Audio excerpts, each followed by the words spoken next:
Hello, family. How's everyone doing? Hope everyone is doing fine. Family, we have a lot of hot hot topics to talk about today. As y'all see the title, What Happened to Adrian? Family, I want to share his story with you. We also have one of his family members who called in and wanted to talk about his story and wanted the Knowledge family to hear his story. And I told his family that the Knowledge family would be glad to hear his story, and that the Knowledge family will listen to what she has to say pertaining to Adrian's situation. Okay. That's a very deep story, family. I'm going to let y'all hear the audio on that. It's sad, heartbreaking. Wow. It's a lot. I'm going to let y'all hear the audio. That's all I have to say about that. But we have a lot of tea on that particular situation. And then I want to get deep with the Cowboy 6 and their parents. Yeah, that's right. We want to talk about Cowboy 6 and their parents, okay, regarding Shanquella Robinson's demise. That they did. So those two topics we want to talk about. Very interesting topics, family. Very interesting. So y'all get your tea, your snacks, and all that, because this is going to be deep. We're going to go deep into Cowboy 6 and their parents, and we're going deep into Adrian's situation at the same time. So we're going to start off with that. But first, family, let me tell y'all this, just for the Knowledge family, and to tell y'all thank y'all for all the support that y'all give. Hearts up for the moderators, hearts up for the chat, hearts up for the subscribers, hearts up for the replay gang. Thank you, replay, thank y'all. Salute to all of y'all. And I'm sending love and flowers to you all. Okay, let me say this right quick. Let me just take 5 minutes to tell y'all about the Knowledge family, Cafe of Knowledge, and her team. Okay, for the ones in the back who don't quite understand how Cafe of Knowledge is. Okay, so family, this is 2024. Okay, and please remember this, and also teach your family members this. Okay, this is 2024. Whatever beef that you had in 2023, leave it there. Leave it there. Don't bring it into your 2024. Okay? So, what I'm saying is, if someone has, sparked a beef with you in 2023, or, always have something negative to say about you in 2023, in 2024, you leave it there. Let them be stuck in 2023. Because I've noticed that things that went on in 2023 with Cafe of Knowledge, people want to strike up beef, or people want to say something negative about Cafe and things like that. I noticed at 2024, they're still trying to run with beef about Cafe of Knowledge, okay? But that's what we don't do. See, that tells us that those people are stuck in 2023 and not progressing in 2024. See, we are the Knowledge family. We know that this is a new year. It's time to do new things. It's time to set new goals. And it's time to achieve those goals. This is the year to achieve goals, not to bring along mess from the previous year. Always remember that, family. Set a goal for 2024. If that goal is not able to be accomplished in 2024, set it for 2025. Already have it at the top of your list to achieve in 2025. But never be stuck in the previous year with previous mess. Never bring previous mess into your new year with anyone. That lets you know people who bring baggage and mess into a new year, it just shows you they are stuck in that year and that they're not progressing in that new year. And they won't progress in that new year because they're still going off of the previous year. You can't live in the past. See, if you live in the past, you would never go forward. So you have to know when to drop mess, beef. Don't bring that along with you in the 2024 or any new year that's arriving. Let it go. Let them deal with that. So you have better things to do, like the Knowledge family do. 2024, we have a lot of goals, and mess ain't one of them. Beef ain't one of them. We've always grew a little bit more each year. Not just with Cafe of Knowledge, in our personal life. You know, that's Cafe of Knowledge and her team and the people around her. Always progressing. Okay, so when you find people that stuck in 2024, you know, like if somebody say, hey, somebody was talking about you and and it's something from 2023. Well, we're not finna bring 2023 mess into 2024. That's what we're not gonna do. Understand our mission statement. It says, gain knowledge to prevent blockage. That's my mission. I created that. That's my mission. Okay? Gain knowledge to prevent blockage. That's how Cafe of Knowledge and her team rolls. And what it means by that, gain knowledge to prevent blockage. That way, you always trying to gain some type of knowledge so that you can stay a step ahead and you'll know what's going on. You will know when you see quicksand to move out the way, move around it, walk around it, and keep stepping to your success.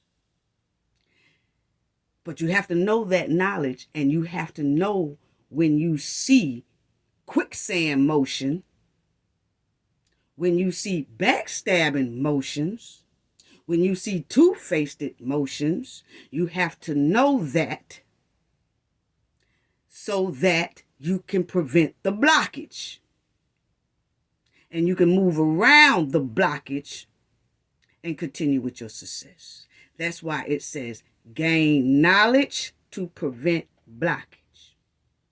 And the more you know, the harder it is for anyone to block you from your goals and success. What that mean, family? See, I don't play about that. See, a lot of people think, you know what? Cafe could be a little mean. You know, I hear that. I hear that a lot. No, I'm not mean. I just know how to move. I stay alert. I know toxic when I see it.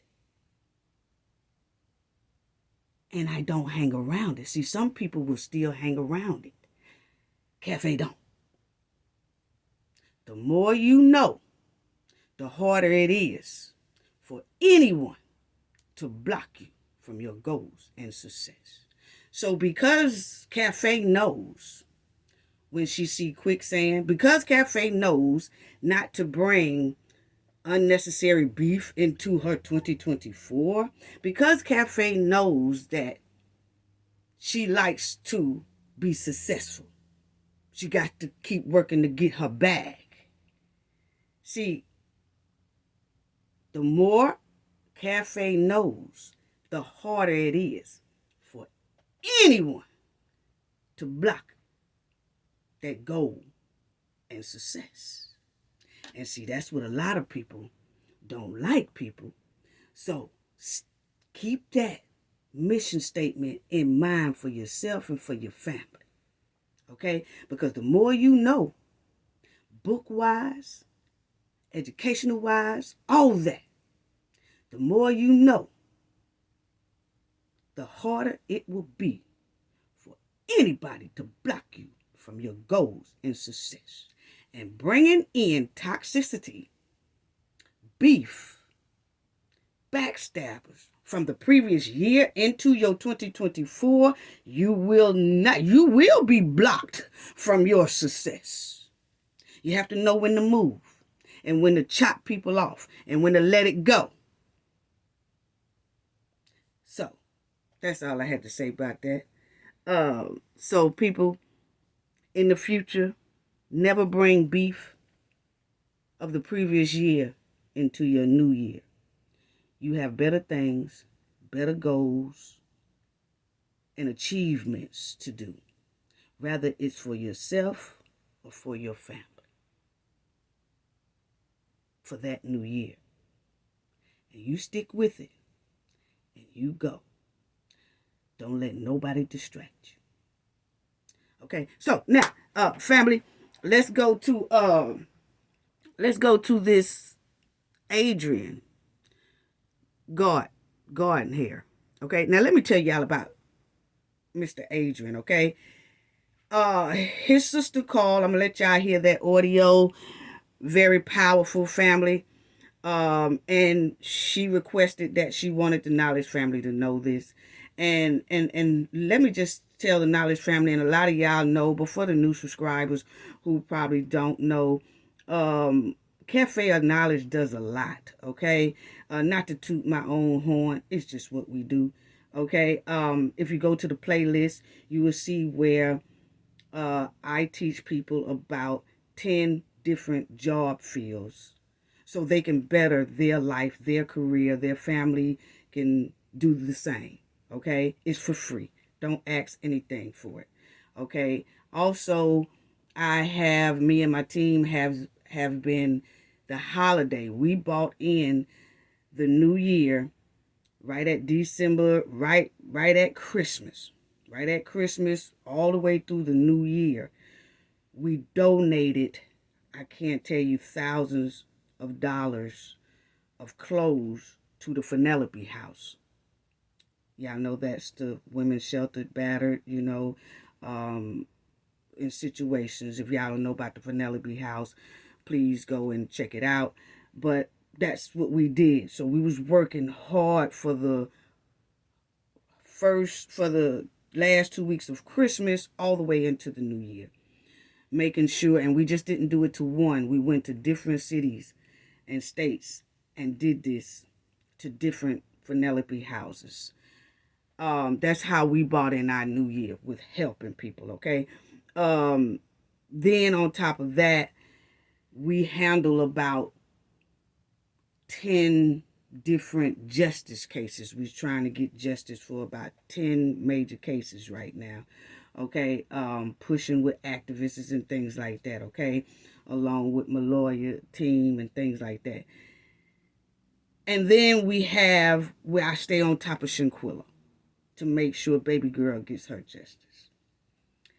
And then I got this phone call from Mr. Adrian's family member, his sister, and requested, can we put her brother's story out there? And I did. I'm going to do that, okay? So it's just, this is how we are progressing for 2024, okay? This is something that I've always done for over 30-something years, okay? And will continue, always. So I have a lot on my plate, and beef ain't one of them. Okay, it's about the people out here. It's about the community out here. It's about the Knowledge family. It's about Shanquella. So when I say sending love to everyone, I really mean that. and I get in my car and I send love to everyone I can every day. Okay?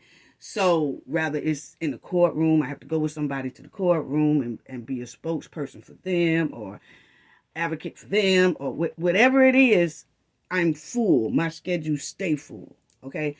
And the Knowledge family, I want to thank you all because y'all donations, clicks, likes, and all that help participate in what we're doing. When you click the like button, you don't really have, if you can't donate, when you hit that like button and you're pushing the video out to get the word out for Shanquella and other people, that's definitely helping.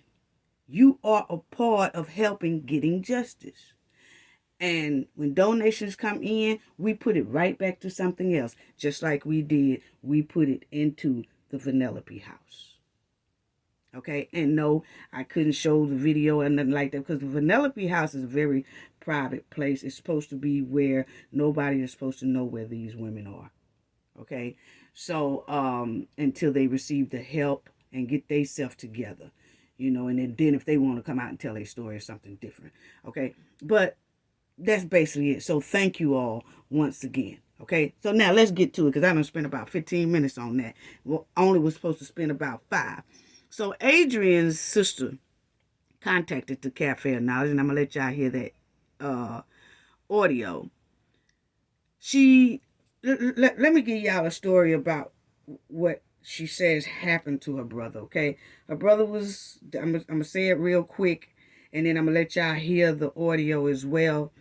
But Adrian Gardenhair, okay, he was involved in a hit and run and he passed away due to the fact of the hit and run, okay? Now, this was 12 years ago, family, but remember, there's no statute of limitation on deletion, okay? But she really wanted the Knowledge family to hear her brother's story. She is still hurting right today. She still have boots on the ground for 12 years, just on the ground, boots. Just advocating, trying to get something. Non-stop, family, okay? So now, her brother, she said, was dealing with this chick. This is the sister story she was telling us, and I'll let y'all hear the audio, but I have to give y'all kind of a breakdown because the audio will start confusing you, okay? So, he was going with this chick, and then he split from this chick about 2 weeks before his demise, okay? He was breaking the loose from that chick and living in his own house. The girl was asked to leave.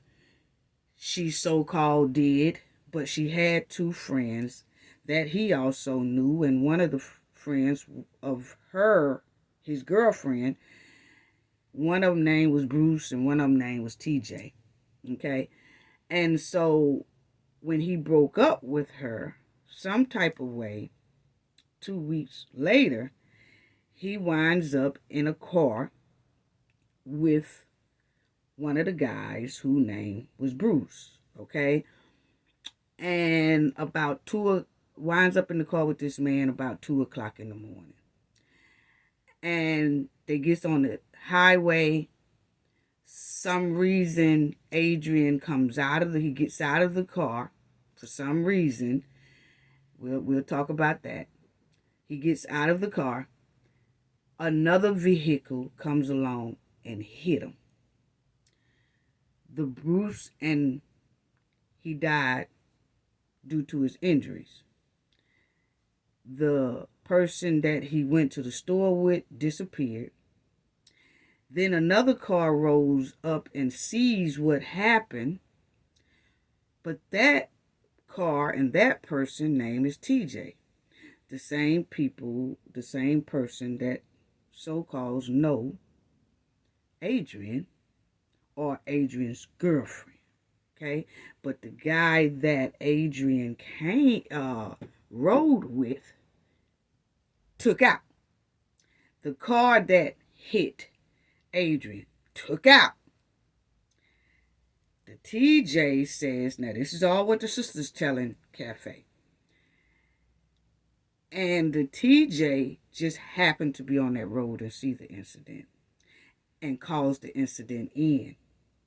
And when the police comes, he tells them, hey, I just saw that he got hit and then the car just sped off. Okay? So Adrian passed away. Now his sister feels like that incident there is real, stinks to high sky, which it do, because the two guys, one that he rode with, was riding with at 2 o'clock in the morning. The girlfriend knew that guy, and, Adrian knew him. But that guy took off, having been a witness for what happened to the guy who was in the car with him. Okay? Then you have a car that just rides up and say, oh, I just happened to be out on the road and I saw this guy get hit. But in all reality, the TJ guy really knows Adrian or Adrian's girlfriend, ex-girlfriend, whatever. Okay? So when the police get to the scene, this TJ guy says, hey, all I know is I just seen the guy get hit and the car kept on going, but I don't want to be on nobody witness statement. I don't want to do none of that. Okay? And they say that guy there got in his car and took off. So Adrian Gardenhair was left on the road, deceased. Everybody gone. Nobody says anything. And his sister's been fighting ever since.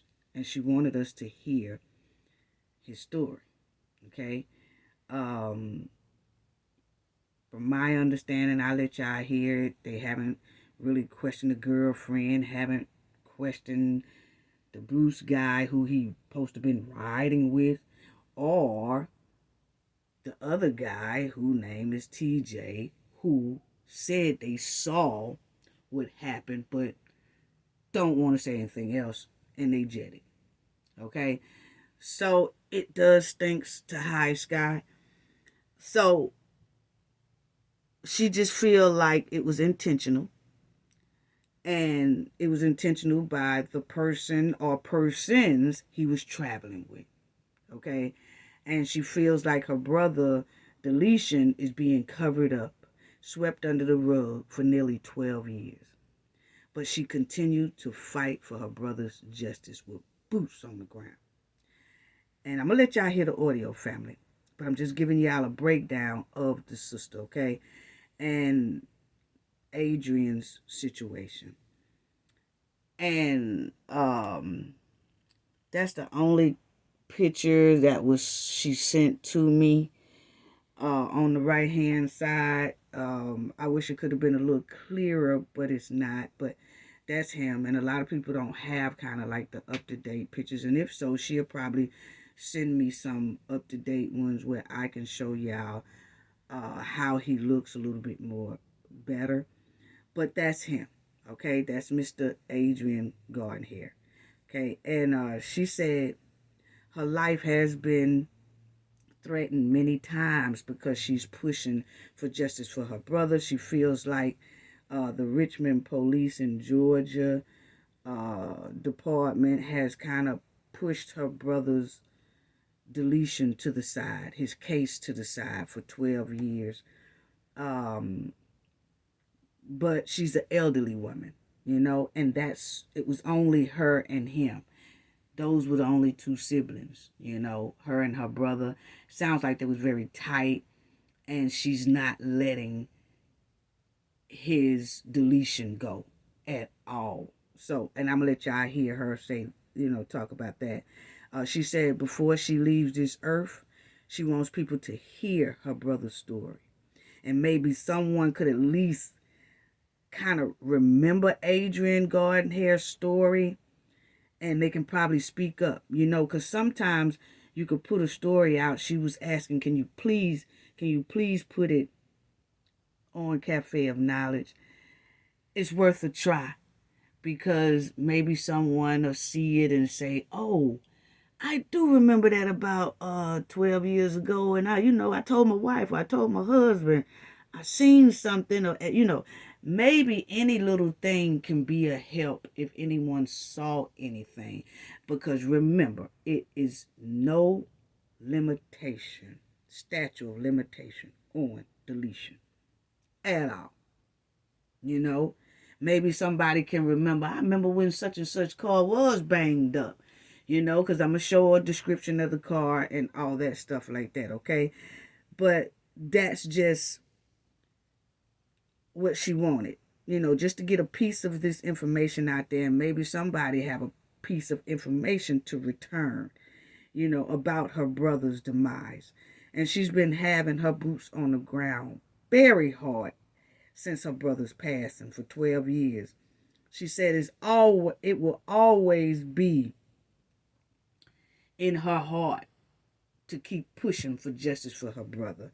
She feels like it's been a lack of communication regarding her brother's case and the police department for a while. She says like communications stop and, kind of making it a kind of a cold case and things like that, okay? So she's just feel like the handling of her brother's case is unacceptable. That's just the bottom line. She just feel like it's unacceptable. So let's check out this. I want y'all to see this right here, because if you see, I also looked up articles that was on her brothers, and you see on her brother, and it says sister wants answers in fatal 2012 hit and run. Adrian Gardenhair was 53, okay, and it was July 14th, 2012, after he was hit by a vehicle while walking in the 4300 block of Dean Bridge Road, so which is kind of like a roadway. I'm gonna show y'all that road too. And she was saying that two something in the morning, her brother wouldn't have been walking. He wouldn't have, because he stayed so far out from that road. He wouldn't have been walking. And did that guy put him out of his car, or was it an argument and her brother got out the car? Was it a setup? What was going on there? But this story stinks to high sky. Okay? It really does. And you'll see right here, this is the statement. Okay? She did send me by email the statement about her brother.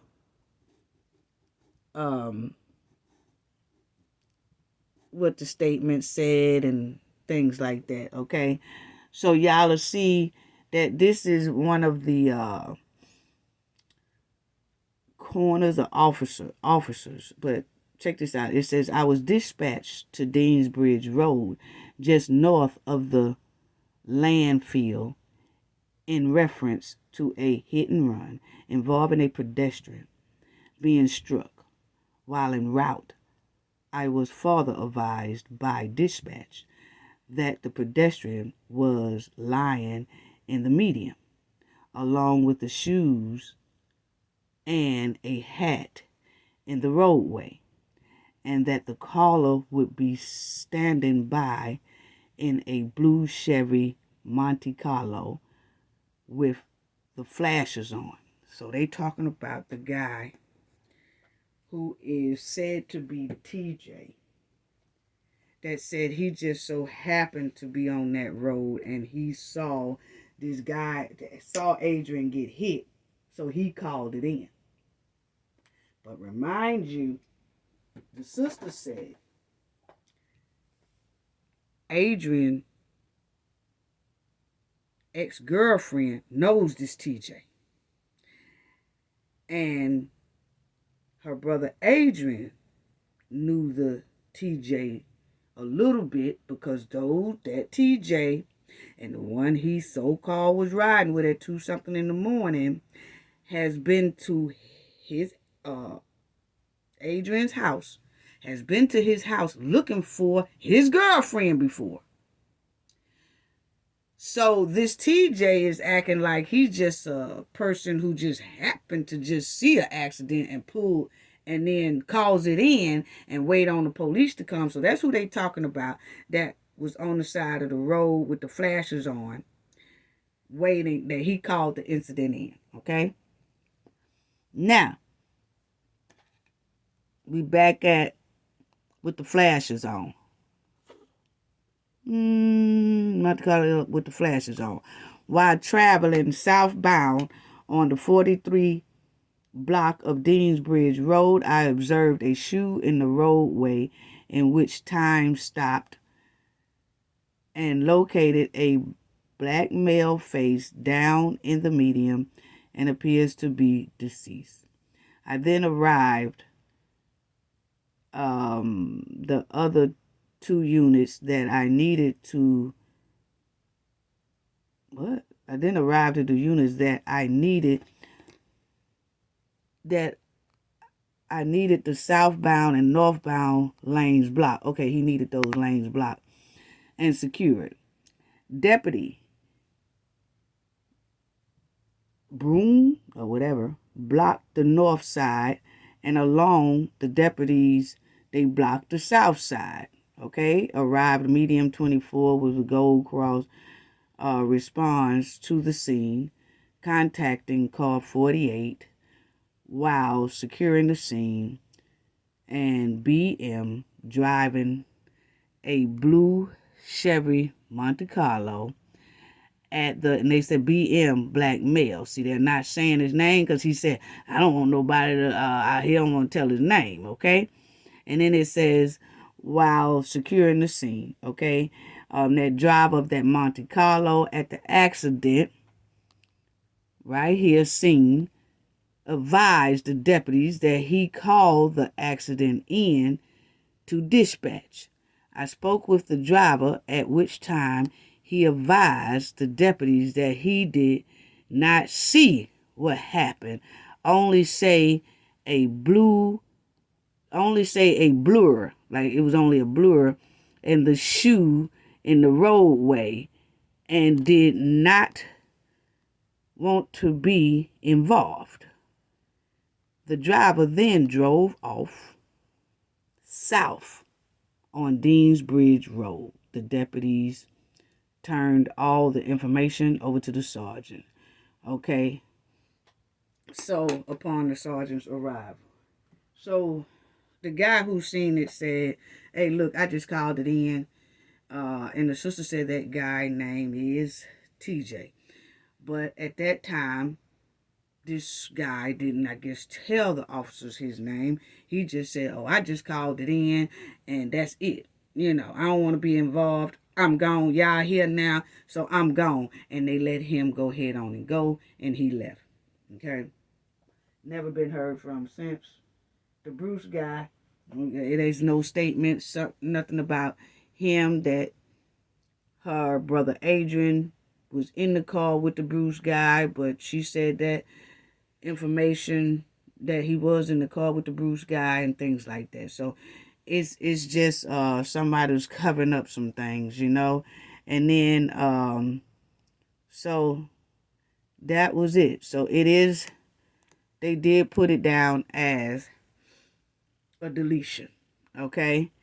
And then you'll see here where it says witness, you will see that they don't have, when they wrote up that statement or whatever, they didn't have a signature of the witness, because the person who called the accident in, which is supposedly that TJ, he left.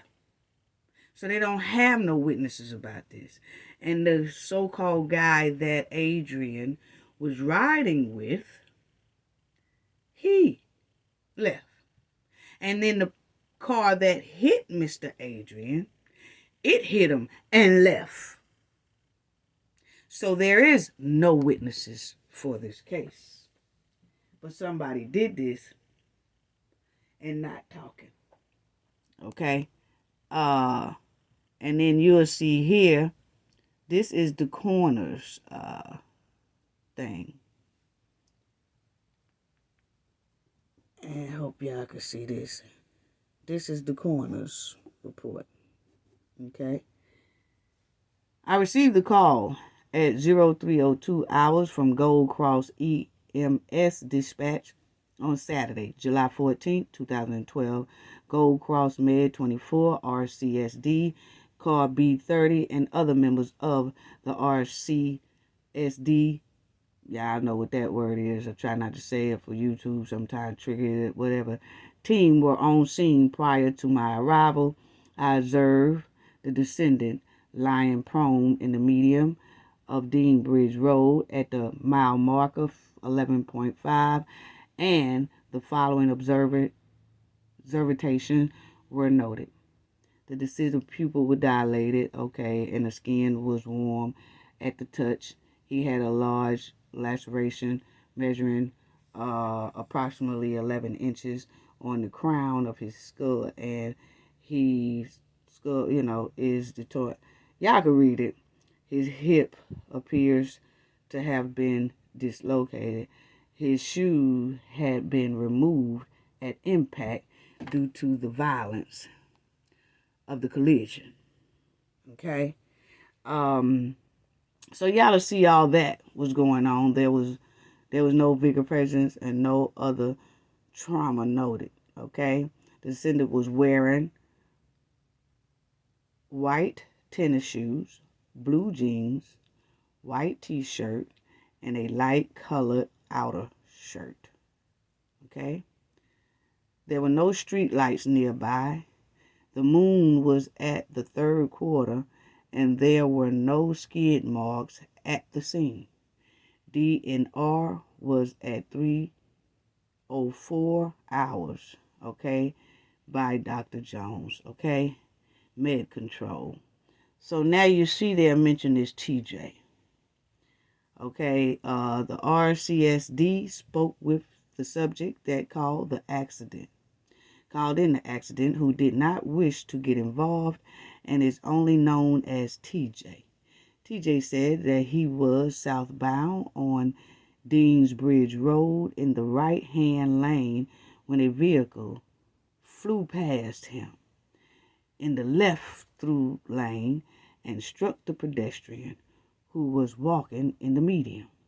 The vehicle pulled over up by the landfill for a second. Then it looked like he cut out his headlights and disappeared. Cut off his lights and disappeared. TJ described the vehicle as champagne-colored Ford SUV with the left tail light out or missing. That is all he knew. That's what the sergeant said.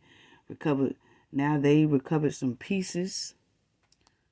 They recovered some pieces of the left headlight and the driver's side mirror assembled in the roadway. So they hit him hard. Whoever did it hit him hard. This guy said that car pulled over. The person that hit Adrian pulled over, turned off their lights, and kept it going. But they tail lights was left behind, and that mirror. Okay. I notified the boundary at 4:11 hours and requested right here analysts for tracks evidence on the descendant and his clothing, as well as for blood analysts and all that stuff like that. So that's what happened to Mr. Adrian. I'm gonna leave that up there for y'all to kind of read a little bit more. Y'all take screenshots of pause it or whatever. It was found that the descendant lives by himself, and it is unclear why he was walking at this time of morning. The descendant was last seen by his sister, Glennis Davis, the day before the accident. Glennis Davis was notified by me around 9 a.m. hours of her brother's passing. So that's it. That trips me out, because he said he was hit. This thing here happened around 3, and they waited 6 hours before they even contacted the sister. But the sister did say she was not the last one to see her brother, It was that Bruce guy who her brother was in the car with, and the TJ guy who said he called in the accident because he just so happened to be riding through and saw it. Okay, so those were the last ones who seen Mr. Adrian Gardenhair. Okay, not the sister. Mm-mm. Not the sister. So she wanted to emphasize that too, that they put that on the report that he was last seen by his sister. She was like, no, he wasn't. He was last seen by the people he was with. Okay? So, family, and it seems like it's always the friends or the co-workers, because his sister said this Bruce guy, I think, is a co-worker of her brother. Was a co-worker of her brother, and that her brother met this chick that her brother was talking to. He met that chick through the Bruce, the guy who was so-called taking him to a store at 2 something in the morning. Okay, and she also said that from where her brother got hit at was about 10 miles from his home. So she know he wasn't walking to no store. Somebody put him out. Okay? And he has a medical condition with his legs that he can't even walk that far anyway. Not that far. So she's saying her brother wouldn't even try that. Okay? So I want y'all to listen to the audio of me and the sister. Then we're going to get deep into the Cowboy 6 and their parents. But I want y'all to listen to the audio of me and Adrian's sister. Okay. Also, that was the coroner's signature. Okay. And the deputy. But this what was in the paper at the time, family, about the car that they had on the news and everywhere to tell people to be alert of this vehicle, because this is the vehicle that hit a pedestrian and deleted him. Okay, and you'll see at the time they was looking for a 1976 through 2001 Ford Explorer.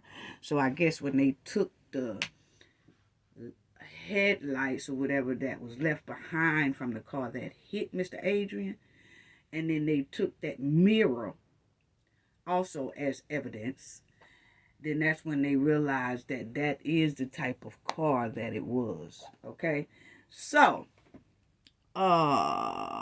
check this out, family.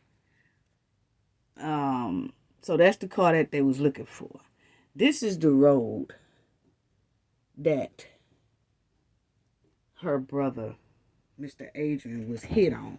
Okay, that's the road that they say he was walking on at night, and you see it don't have any headlights or anything like that. So as you see, that's exactly, it looks like some woods.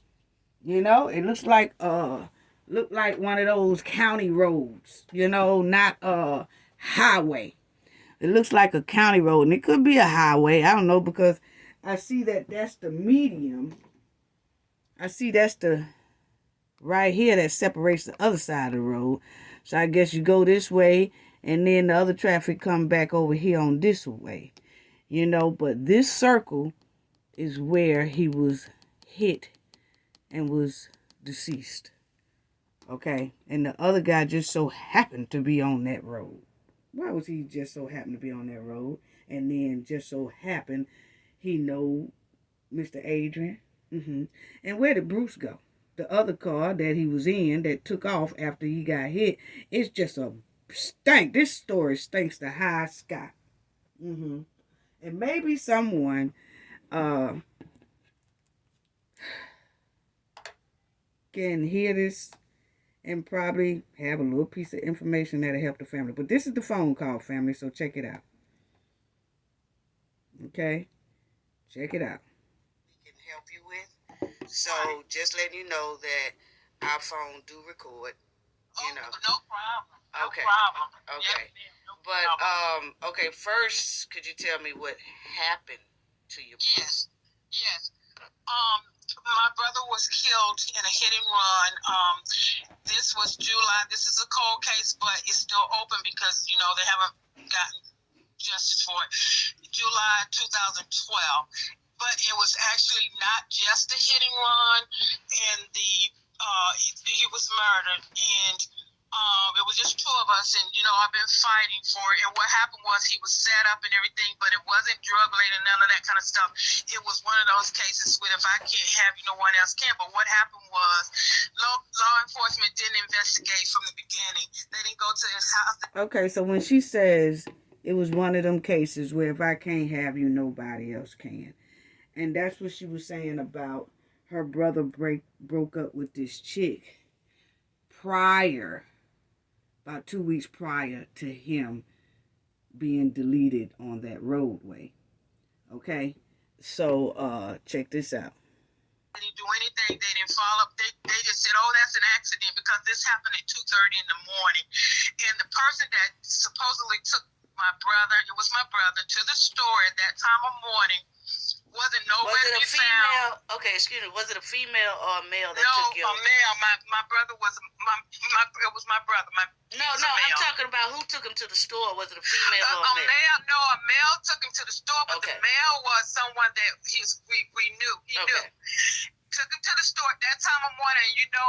At that time, nothing was open. At that time, Walmart was probably the only thing in the convenience store. And he lived way out. And then he couldn't walk that far, but because of some medical things. But anyway, he lived way out. And I have all the information. I have all documentation. That's what they don't like because I really got in there and they gave me a problem getting everything. But here's the thing is, the male took him to the store, but he know the male.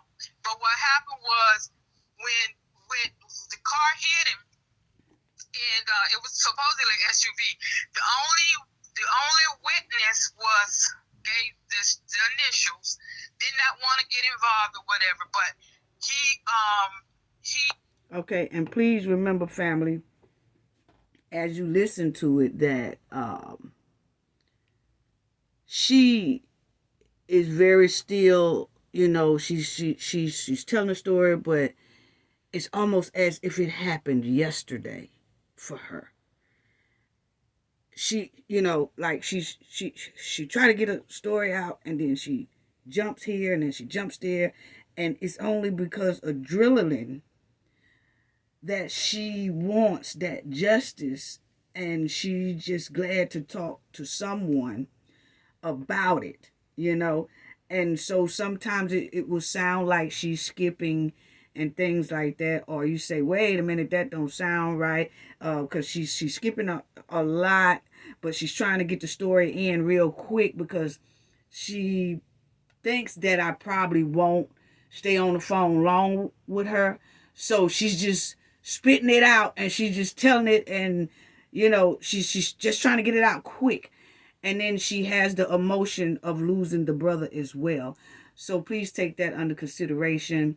But I did talk to her behind the scenes as well. But this is that she asked for this audio to come out so the Knowledge family can hear her brother's story. And I told her we will be glad to listen to her. Okay? And the Knowledge family would be glad to listen to her, okay? So check this out.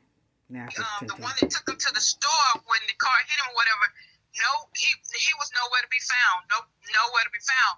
And the one that was the witness, I think what happened was it was set up because what happened was weeks before that, he got involved with a young lady.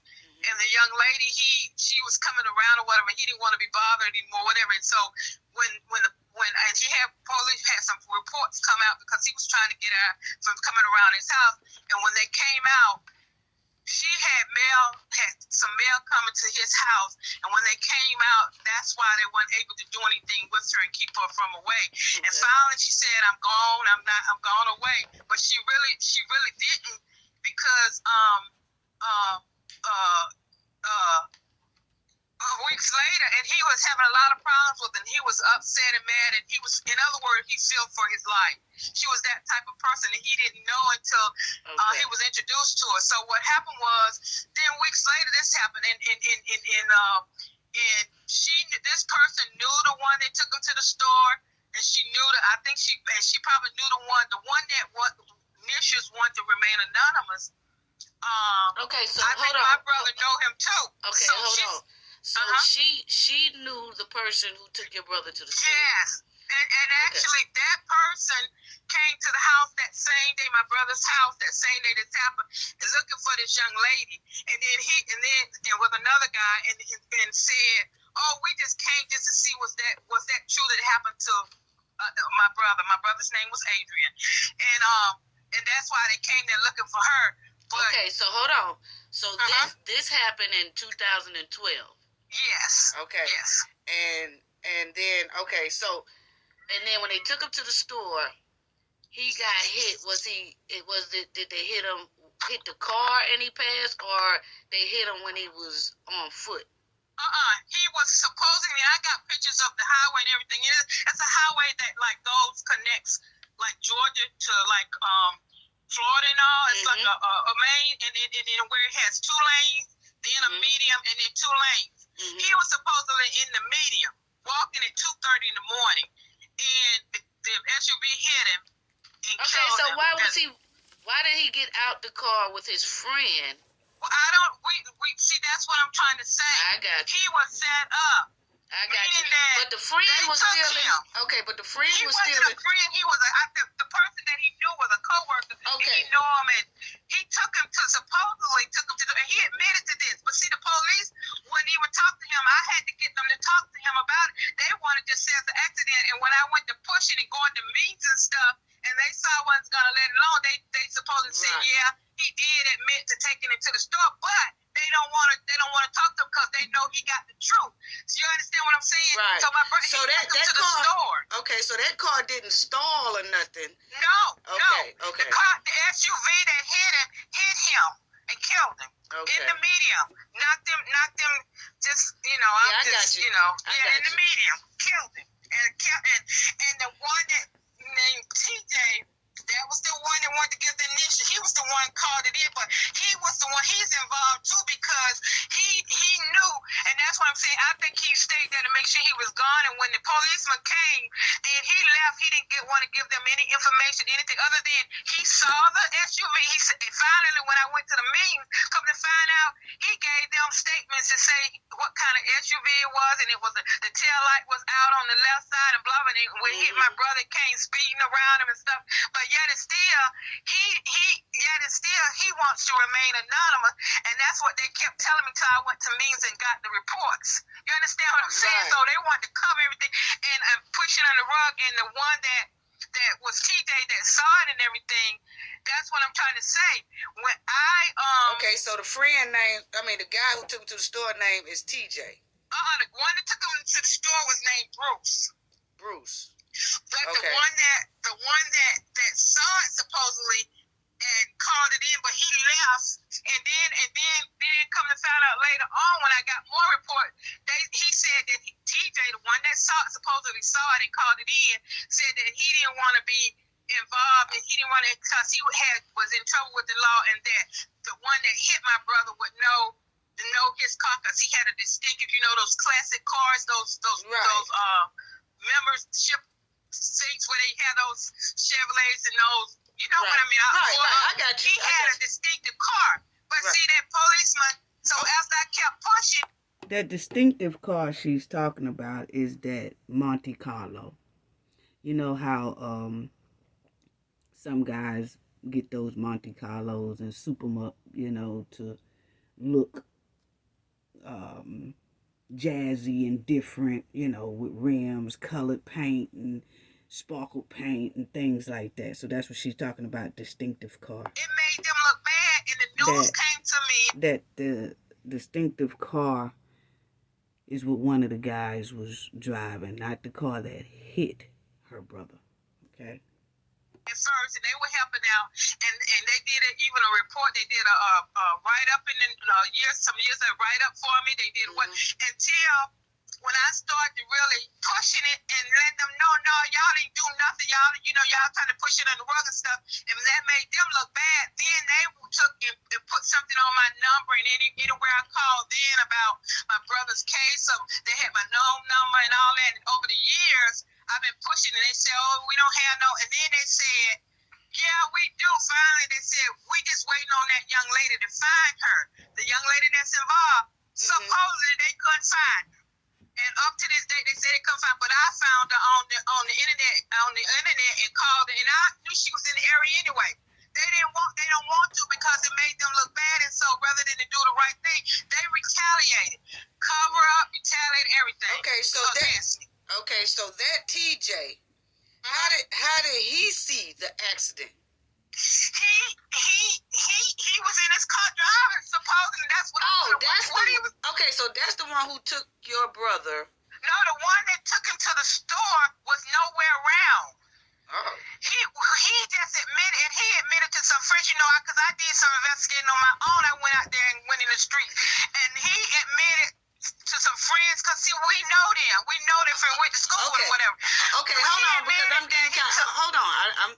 I just want you to slow down. Just right, I know, but I'm just so thankful to talk to a human. I know, but see, what I'm trying to say is the guy who took your brother to the store name is Bruce, right? Bruce, right, okay. Yeah. So he took your brother to the store. Now. Admitted it. Right, he admitted it. Okay. Now, who car was that took your brother to the store? Was it the TJ car? It was Bruce. Okay. I don't know. Well, I don't know whose car. Okay, I really don't know whose car. Okay. Well, the TJ, he just so happened, was he in the car with your brother and Bruce? We don't know. I don't know. I got you. We don't know. He just so conveniently called it in, and then he left in the other direction when the police got there and said that he just wanted to be named by his initial. He didn't want to get involved. And see, when I went to the meetings and stuff, okay, so when they came, he saw it. Okay, so when they came to the scene of your brother, the Bruce wasn't there or the TJ wasn't there? No. Neither one of them? Nobody. The only person was there was the TJ guy. And the report said what kind of car he drove off in. That TJ drove off was one of those plastic kind of cars. It's in the report. And see, they didn't want me to know it. See, that's how I got information Okay, so family, I was stopping her because I wanted to get more deep information about the TJ guy and for her to be for sure of the TJ guy and the Bruce guy. And then finally, because I wanted to make sure that those guys, that she was able to tell us exactly who's who, what is what. So the TJ guy just happened to be riding along and sees her brother laying in the road. The guy Bruce that her brother was supposed to have been going to the store with is the one that her brother got out of that car, and when her brother got hit, the Bruce took off and left the brother there, and then the TJ pulls up and calls it in. Okay, that's how it went. Okay. Because to remind you, I had a long conversation with her off record from what I'm letting out public here that she requested to be out. When she got all this information, that's when they started coming after me because they didn't want it to get out there. So I don't know. So TJ was the only one around, and TJ, that's what I'm saying. This young lady She knows them. Yeah, she knows them. And so your brother broke up with her a couple of weeks prior. Yeah, they hadn't been dating that long, and how he got involved with her is because he did like contracting work, tile and stuff. And the guys he had working with him, he had his own little. one of the guys that he had a long time introduced him to this young lady, and this young lady was supposed to be a cousin or a distant cousin. You know how they do. And when he found out what kind of person she was, because when I found out she was doing this way back, that she'd been doing this and been doing this kind of stuff. But when he found out, it was too late because she had mail. She had mail coming to his house in her name. See what I'm saying? And she could just send a postcard there. And when they came out, because he don't normally call a postcard, but we called a couple times, and he said that they told him that, he was really mad. He came up to my house and tell me, well, he didn't want to talk to me all in detail, but he was really mad because he couldn't get out, and he was getting ready to go, and you know how you have to do the 30 days. And okay, so y'all see that she's saying that her brother was really trying to break loose from this chick, and that her brother came to her house and was telling her that he's mad because he's trying to get her out of his house, but because she received mail there, they telling him that he got to go through other process and 30-day process and things like this. Okay, so the thing was heated before his demise, and it's quite strange that the guy she know, he was with when he passed, when he got hit, when he got deleted. Yeah. Thanks to High Sky. He said that's when she said that she was gone. But she still had some of her things. She had some of her mail and stuff like that there and stuff. And that's why I'm saying the one that took him to the store, Bruce, him and another guy came to my brother's house looking for this young lady that same day this happened. And said they just want to know was that true that happened to Adrian. And then they was looking for the young lady. Okay. But and how old was your brother Adrian? My brother was 53. Well, he was born in 1958. Yeah, he was about 53 years old. And he was going to be 54 that next month. This happened in July. His birthday was August. Okay. So he was he's a black male. Yes. Okay. Have you talked to a lawyer or anything regarding this case? Well, way back when I found out, I was doing the right thing, going up the chain of command and having meetings. I done had meetings with them, tape meetings, all kind of stuff. With going up the chain of command, and they told me all we waiting on is this young lady. And finally said, Miss Dave, last name is Dave, but it was Gardenhire. My brother's name was Adrian Gardenhair, and they said all we waiting on is the finder and such over the years, and so. When the statute of limitations, see, that's what happened. I wasn't going for no money. Now, I was just wanting them to get justice for my brother. And so when the statute of limitations, when they knew that I couldn't do nothing to them, that's when they stopped and started retaliating against me and everything. And I couldn't do no kind of nothing did as far as legal, except for I did speak with someone legally. And the lawyer at the time was a late young female. She told me they do that kind of stuff all the time. It's kind of like she know the rope, but she said that she could have helped me with the statute of limitation at that time. But then it's for like $5,000 just for a retainer. I'm like, for what? And then that I'm not guaranteed that since she know the game, she was gonna help me. You understand what I'm saying?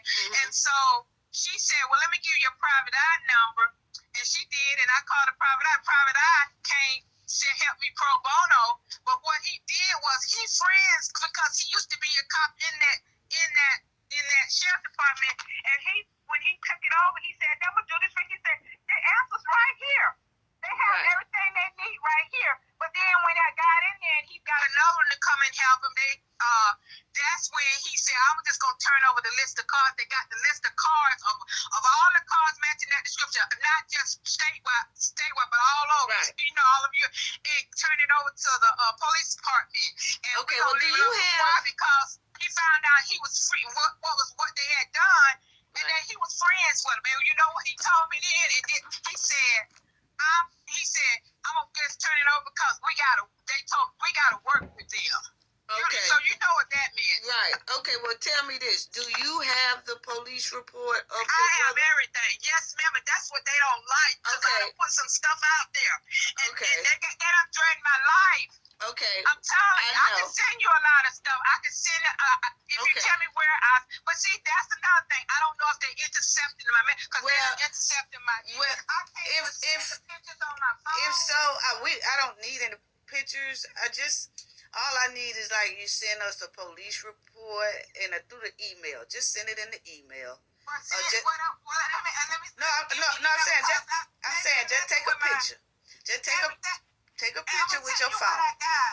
I'm gonna send you what I got so you can look at it. And what it is that if you don't get it, and see that before when that called a couple of days ago, I was trying to call a lawyer. I was trying to call somebody. They not a couple weeks back. They cut this phone off and my phone that they done hacked out. I cut it on and off just to see what's on there because they all my calls, everything going to them. They done tap my phone.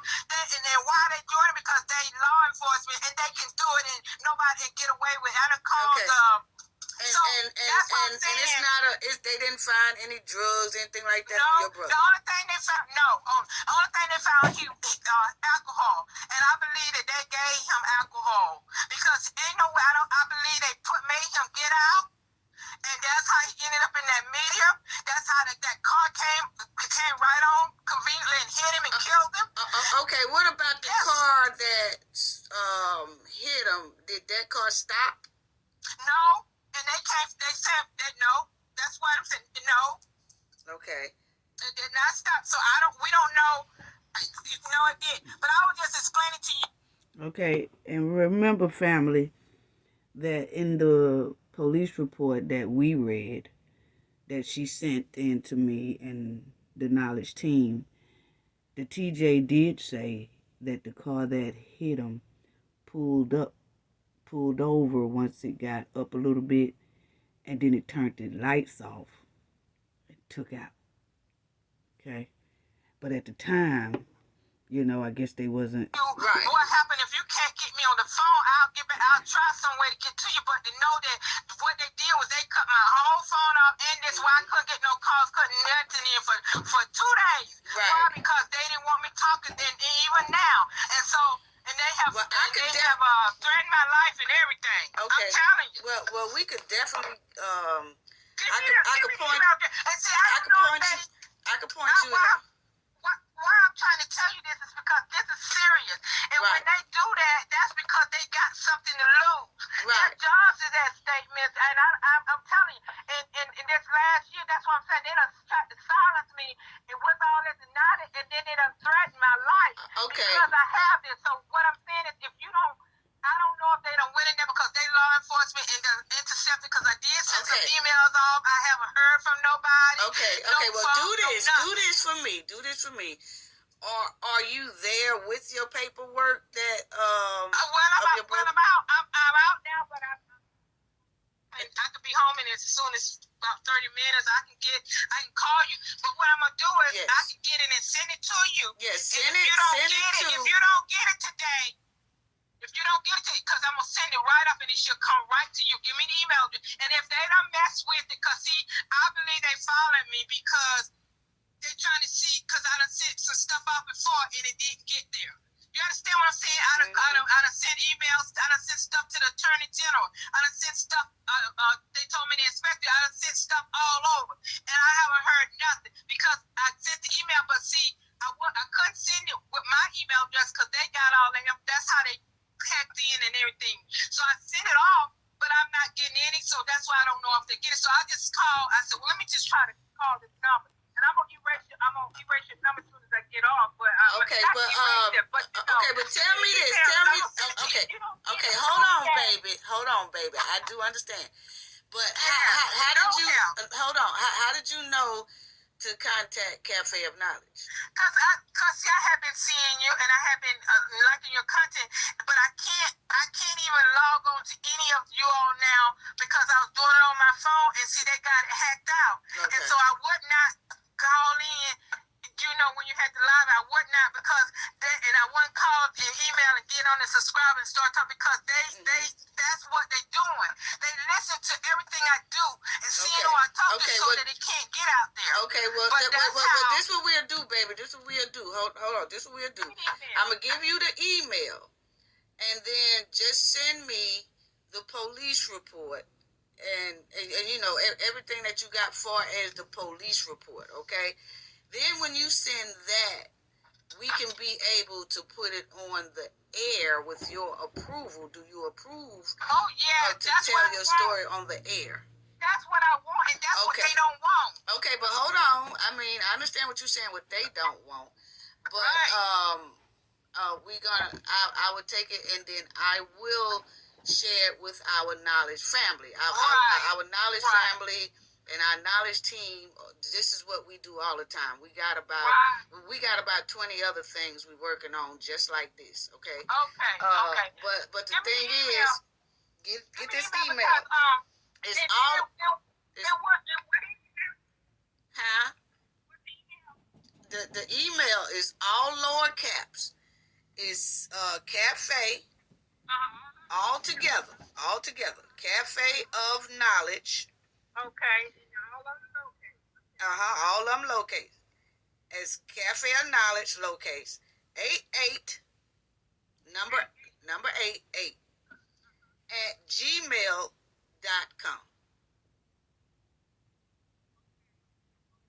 I can't hear you. You kind of went out. Oh, okay. I got you. Let me read it back because, you know, I got it and I got the 88 is the main thing at gmail.com. Okay. And I'm going to send it off. At gmail.com. I'm going to send it off this afternoon. I'm going to go and get it because I usually have it with me, but it just so happened that I just came to the store real quick and I said, let me see. Okay. I don't know how long this phone is going to. Okay. Call me back. Okay, but hold on. I'm going to tell you something, but I'm taking this off the recording because I don't want nobody to hear this part that I'm telling you where you can go as well and get help, okay? Really threatened me. So it's come to a point where it's my life now. Okay, so I did take it off the recording and paused it, and I directed her into the direction to get help. You know, the Knowledge family know we deal with a lot of legal teams, and so we pointed her in the right direction regardless of the statute of limitations. Sometimes good lawyers find loopholes and things like that. And then this is deletion case, and there's no statute of limitation on that as well. Sometimes people can go and get PIs, and PIs will find out a lot of things and maybe can hopefully bring some new evidence into this case as well, you know. So let me let y'all continue because I did put it on pause, and then this is where we continue back talking. Well, let me tell you this: the quickest you can send us that email. See, when you put this on, when I put this on my show, it kind of saves your life because you have to understand that when people see that the story is out there, and then if something happens to those people, then they know that people are going to start turning at them, and they're going to, you know, most likely be held accountable for that. Because usually when you get your story out in the open, the people who are after you're targeting you, they kind of lay back because now kind of the world knows. Well, let me say something. And so that helps out a lot. Right, but see, that's why I want to tell you. I'm going to... You do have a flyer? I made a flyer because I knew that they were going to do this. When they went to my phone for they started cutting out and in other words, every email, you had started blocking stuff and deleting stuff out there. I can't get nothing through on my emails. Why? Because in my text and all, they getting everything. All my phone calls, everything. I have no problems. Okay. So I'm gonna send you that, and so you can see to know that that's why I'm glad that I did that. Okay, well, thank you, and I appreciate it. Just to talk to somebody, just kind of help me. And people think you be crazy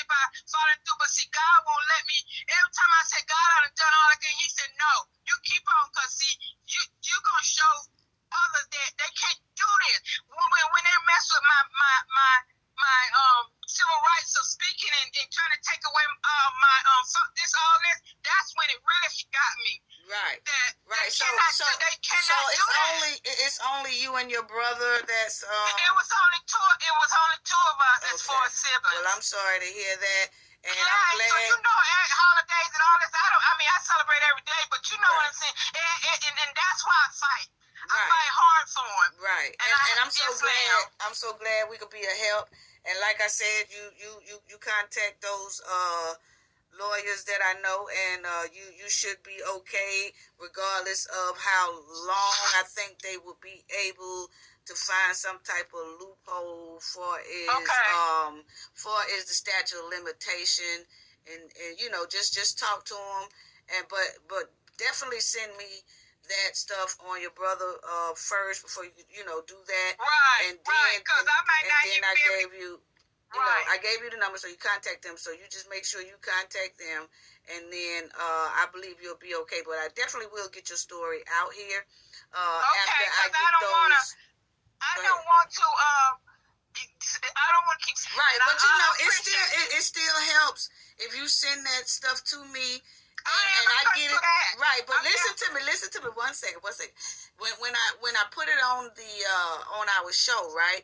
It also gives a worldwide of people that if they saw anything that night, they might remember it and might say something more. Right. You see what I'm saying? Right. So regardless of how old it is, it happened in 2012, it doesn't matter. It might be somebody that it will refresh their memory. And you never know. They might say, "Oh man, that's what that was. I do remember that.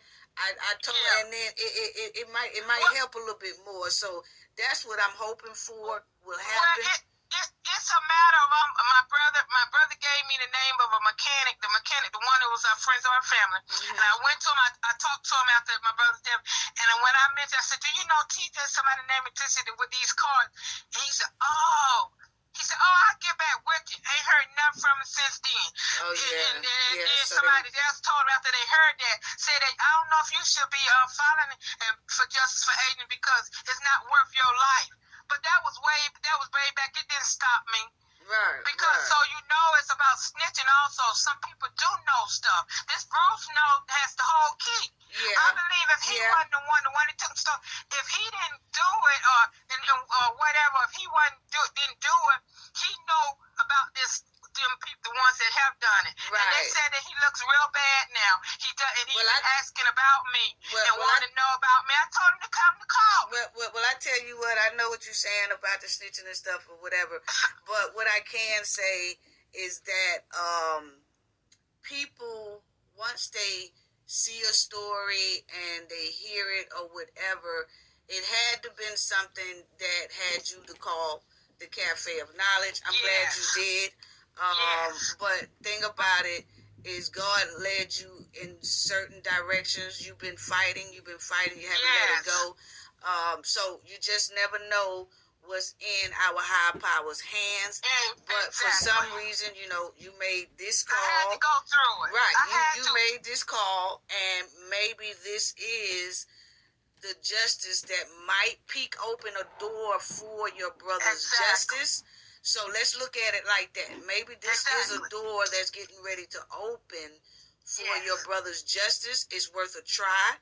We would definitely try, but you got the numbers that I gave you to deal with the lawyers that I want you to deal with. Okay. And so definitely, let's look at it like Adrian is definitely not going in vain, and maybe this is the breaking point that the God, the high power, he has put to where a door will peek open. All he needs is for the story to get out.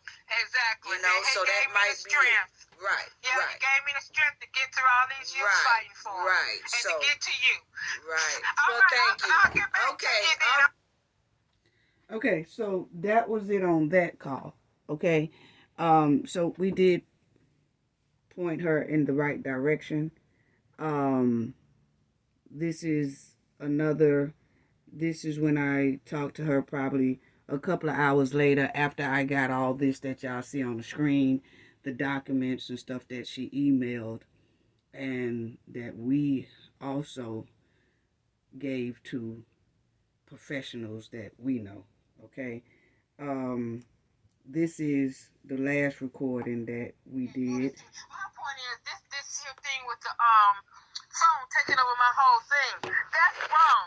Right. That's my silver. You understand what I'm saying? Right. I can't get nothing out there, and the only reason I'm doing so if you look over it. I will. I'm gonna look over everything, and then I'm gonna call. Well, you call me if the phone is still working right about 8 o'clock. Well, if not, about 8 o'clock, I'll give you a call. Yeah, about 8 o'clock tonight. Give me a call, and then what we're gonna do, I'm gonna talk to you about it, and then I'll tell you what day we gonna air it. Probably be in the next 3-4 days. Okay.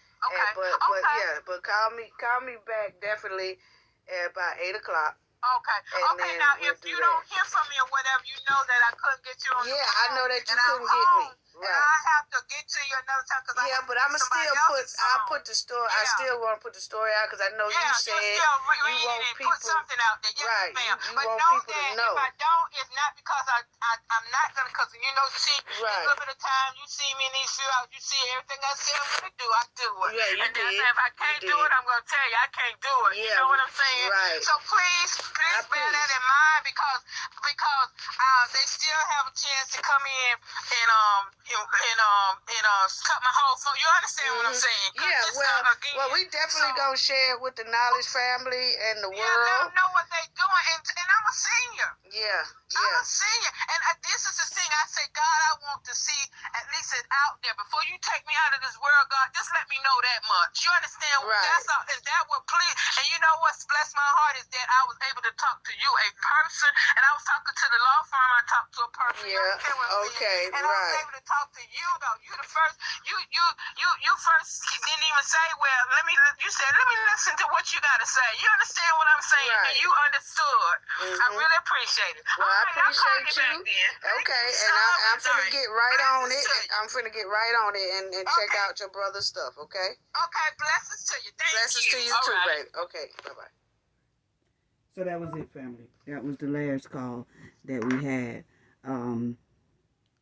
We will definitely stay in contact, but I've already put her in the right direction to they will handle whatever that she got going on with Mr. Adrian. So glad we could be a help on that. She did contact the professionals that we sent her to, so we definitely wishing her luck on getting her brother's his due justice, well overdue justice. Wow, it's no statute of limitation on deletion, point blank period, and this story does stinks the high sky. Okay, so we will let the Knowledge family know any updates that is available, what we can share in the public, and if we can't share it to the public, we won't, but we will give updates as we can. Okay, so thank y'all for just listening to Adrian Gardenhair's sister and giving her that time to get her brother's story out there. Okay, so let's go on to the parents of Cowboy 6. Oh, and let me show y'all this too, family. This was how it was. Okay, this was how it was. Car was over here, and he was outside of the car. The car hit him here and pushed him over here. This is where he was deceased. This is the TJ guy who said he happens to be in the area and saw the accident. Okay. Yeah. Whatever. And that's what his sister wrote to him on a flyer that she was talking about. And she put this on her flyer and put it all around the Georgia area. And it says a tribute to Adrian, to her brother. She says, all I hear is raindrops falling from the rooftops. Tell me why you had to go, 'cause this pain won't go away. And today and always, I am officially missing you. I thought from this headache I could escape, but I fought it long enough to know there's no way, and today and always, I'm officially missing you. Okay, that was the poem she wrote to her brother. Cowboy 6 and they parents. Yeah, let's get right on into that, family. I know this is a lot of tea today. A lot of much needed tea for us today. But family, let's talk real deep about the Cowboy 6 and their parents. Yes, let's talk real deep about them and their parents. You know, because Cowboy 6 parents is almost just like Brian Landry's parents. Basically, they doing the same thing his parents did, staying tight-lipped. Don't want to tell the crime their kids committed. Oh yeah, they don't want to do that. See, they know their child is involved in a brutal deletion, but they still holding on to tight lips. They upholding the behavior of their trifling kids. Yeah, they are. And they holding on to not letting their child be held accountable. See, they saving their kid from being held accountable for the deletion they did to Shanquella Robertson down there in Cabo, Mexico. These parents have a deep wall of silence. That's what it is. The parents' wall of deep silence, who raised Cowboy 6 with trifling and toxic upbringing. That's what it is. The mute lips and the silence Cowboy 6 parents are displaying is the mirror and reflection of their child. See, Cowboy 6 is a mirror and a reflection of their own parents. Yeah. See, that's what it is. Yeah. See, Cowboy 6 learned this wall of silence and mute lips from their parents. That's what it's given. Look how easy it was for Cowboy 6 parents to stay silent about Shanquella's terrible deletion that their child did. Now you see why Cowboy 6 are so silent about Shanquella's demise. They was taught silence and evil. See, Cowboy 6 was trained and raised by their parents. Children do what they was taught and what they see inside of the household by their parents or family members. Cowboy 6 parents are keeping a foundational wall of silence and secrets. That's what it's given. And that's where Cowboy 6 got it from. Yeah, see, that's where they got it from, family. Because, see, the parents like these stand back. They stay quiet. And they hold their children brutal crime, a secret that their child committed. And they disregard the victim's family and move on with their life, with their children, who are deleters. They are just as dangerous as their children.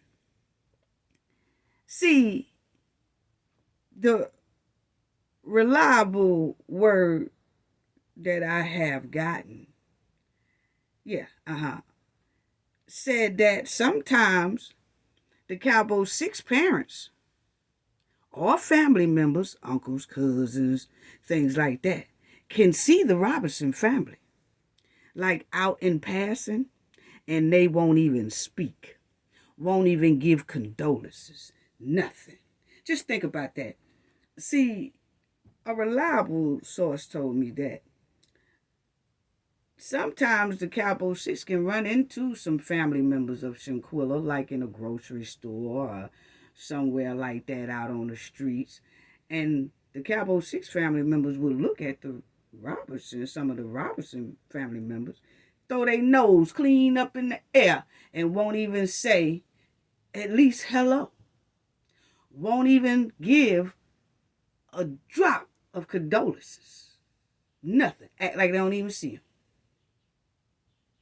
So y'all gonna tell me that y'all don't see why the Cowboy Six is like they are? If the parents and family members of Cowboy Six can treat the Robinsons like that, then you automatically see why the Cowboy Six are the way they are.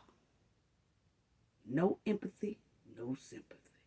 Not an ounce of remorse at all.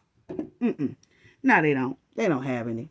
They really don't.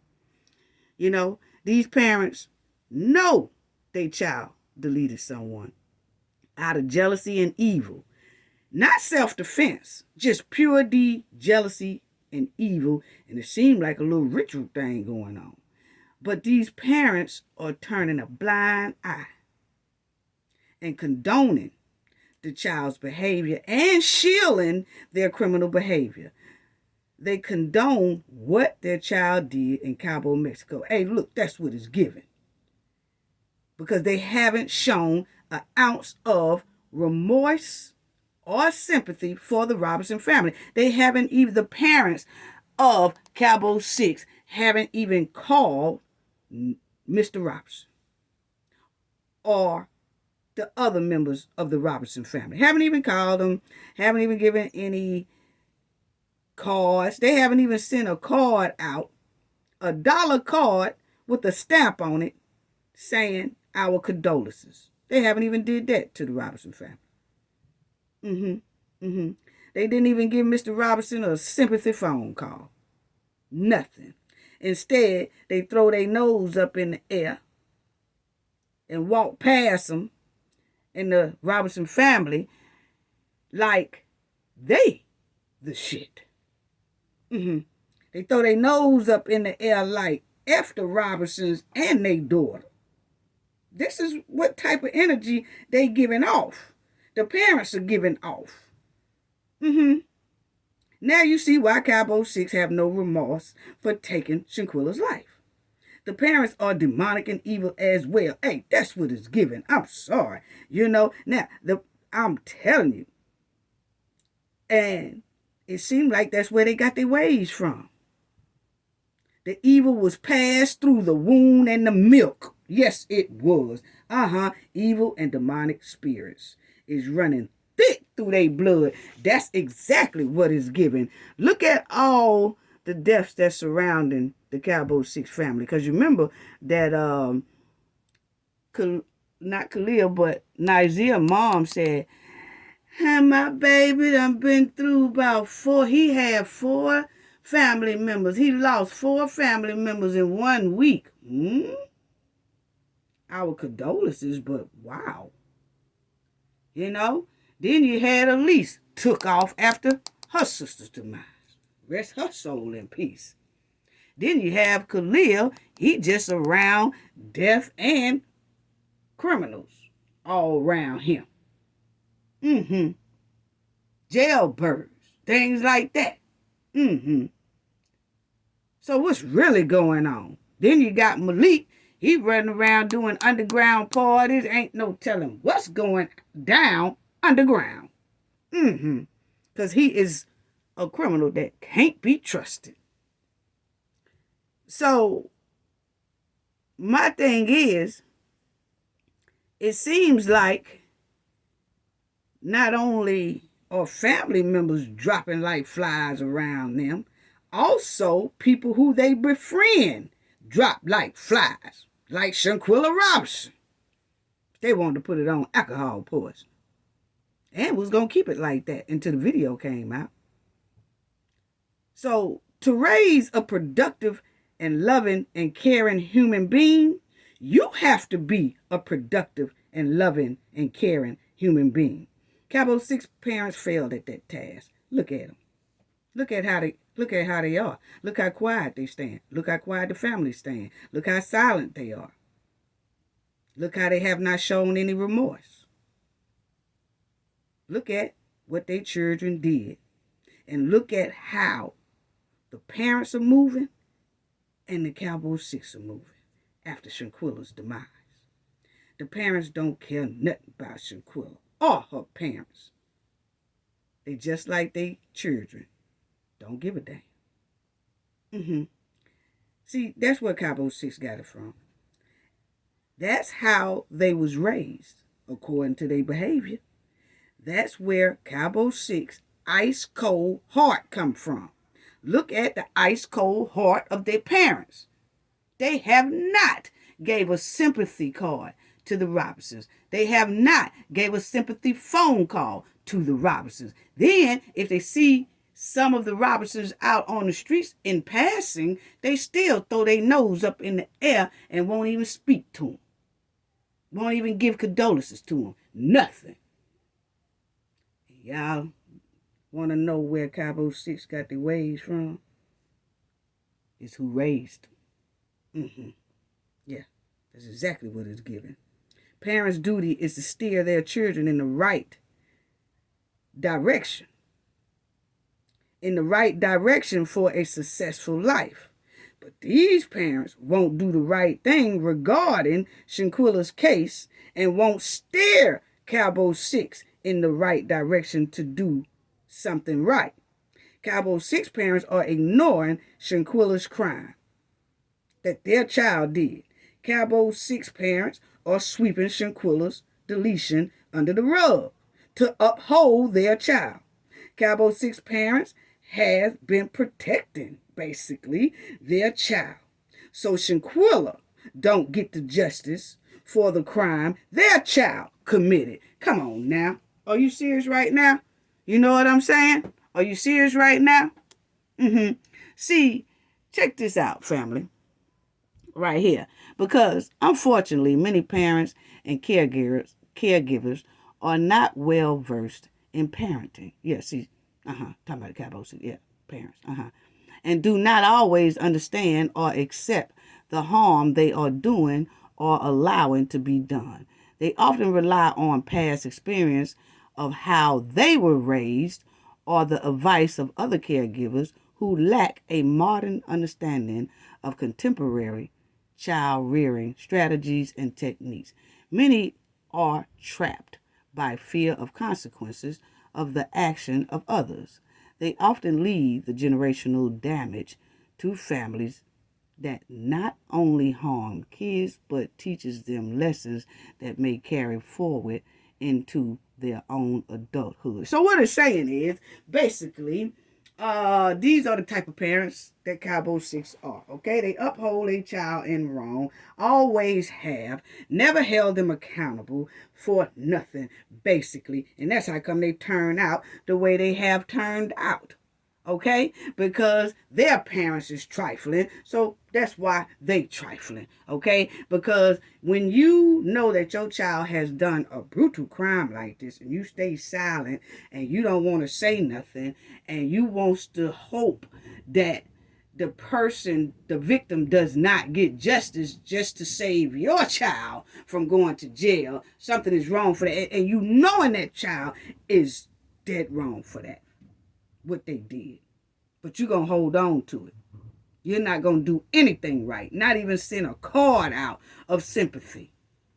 Yeah, so that's why Cowboy 6 has turned out the way they have all the way up into their adulthood. Yeah, that's why. And so then you'll see right here, you'll see right here, students who were exposed to more violence growing up are more likely to view cooperating with authorities as snitching. Okay, so kids that grew up around a lot of violence and stuff like that, they mostly are the ones who don't snitch or they have a higher percentage of not telling what they see Okay. Um, then you say attitudes about snitching are also associated with personal and family drug use. Students who watch movies or listened to music with an anti-snitching theme were more likely to view cooperating with authorities as snitching. Okay. Those who view themselves as religious are less likely to view any form of cooperation with police as a form of snitching and more. Okay, so it says, family, that anybody who basically are deep in religion and things like that, they don't care nothing about snitching or whatever. They normally do the right thing and tell if they know something about a deletion or something like that. Well, my thing is, how come the preacher right here ain't do that? Because see, they clearly say that people who are really religious will come out and do the right thing, most of them. Well, we know that this ain't one of them right here on this screen, okay? But she's supposed to be a preacher or a pastor or whatever she wants to call it, okay, minister or whatever. But the article clearly shows that most likely a religious person will do the right thing and tell what they know they got something to do with something like this, okay? But in her case, she ain't did none of that. She got tight lips. She got a wall of silence and secrets. With her daughter. Yeah. So that lets us know she ain't as religious as she wants to portray she is. See, we see straight through the smoke and mirrors.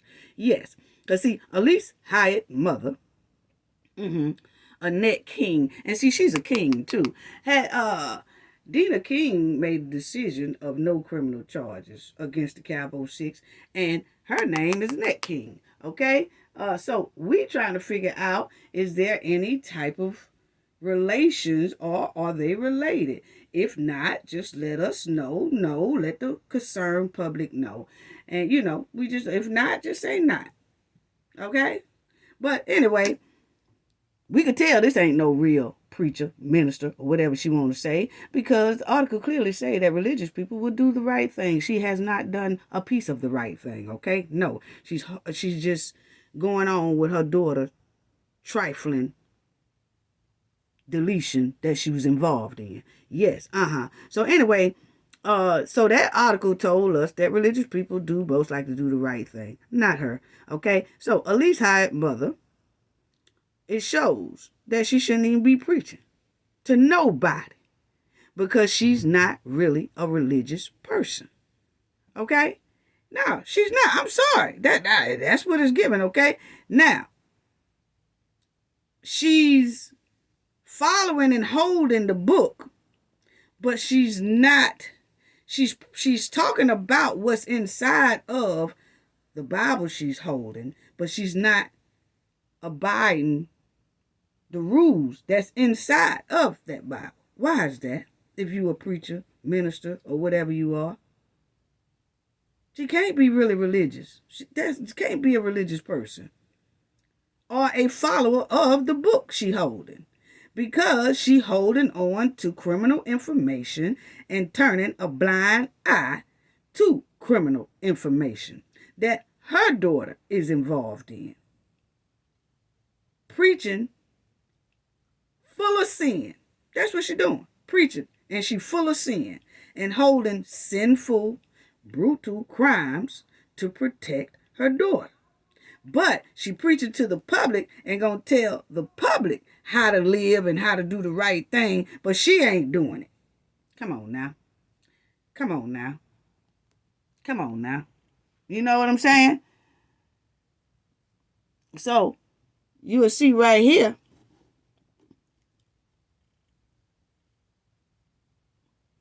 the code of silence involved for habits formed during the first years of life. From an early age, children are taught how to get along with their siblings and friends, how to share, how to be fair, and how to play together. They learn to negotiate with others, to compromise, to complete, to win, and to lose. In time, unfortunately, they always learn to manipulate, to be vindictive, to hurt, to bully, to retaliate, to victimize, to defy, and multitude of other negative response to life changes. Okay? Yeah, so that's what Cowboy 6 picked up somewhere in their households or family, being around family members or whatever. You know, children learn these skills from their peers, from their brothers, sisters, and their parents. And some of them learn it for television and stuff like this. But no, we know, because we know that the Cowboy 6 didn't learn it from no TV or none of that stuff, because their parents is moving the same way. So that lets us know that their ways that they are moving, they got it from their parents, because their parents are moving the exact same way, with no remorse, with no care in the world about a deletion. So see, if the parents had a show that they care, and Cowboy 6 did what they did, but the parents are not showing any type of the same actions, then we could say, yeah, they most likely got their habits from somewhere else or from TV. No, they didn't. They got it from the parents, because the parents are moving the exact same way. So now we know why their behavior is like it is.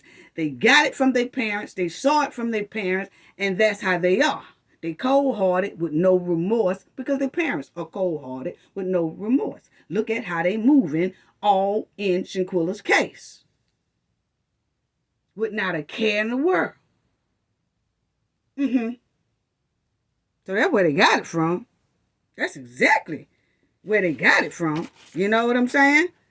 Just look at how the Cowboy 6 parents has no regard for Shanquella's demise. It shows the public how the parents raised Cowboy 6. I'm sorry, that's all it shows.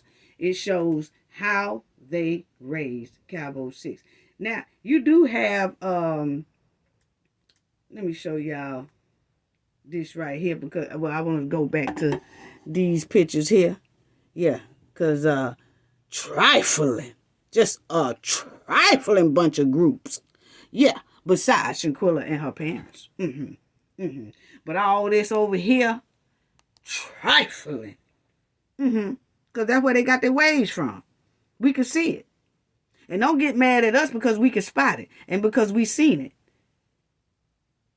They're moving the exact same way their children are moving. And their children are moving the exact same way the parents are moving. You know, that's exactly what is given. You know, it shows the public how the parents raised the Cowboy 6, with failure, with trifling ways, with evil ways. That's exactly what is given. Parents' wall of silence and secrets. They turned a blind eye to their child's horrific behavior that they did to Shanquella down there at that villa. And they have been dealing and accepting for years how the Cowboy 6 act. They have been upholding Cowboy 6 trifling behavior for years, way before Shanquella. Look at how Winter Donovan pushed a girl down the flight of steps in high school. We talked about that. Dejanay and Winter was bullies all their years of high school. Parents ain't did nothing. They never been held accountable. None of that. Now Isaiah, even our word, a woman, he wasn't held accountable. No, he wasn't. And Elise, Khalil, and Malik is just as trifling. The way the Cowboy 6 and their parents are moving regarding Shanquella's deletion is unreal. The Cowboy 6 and their parents only show the public how they was raised. They had no guidance. They never was held accountable.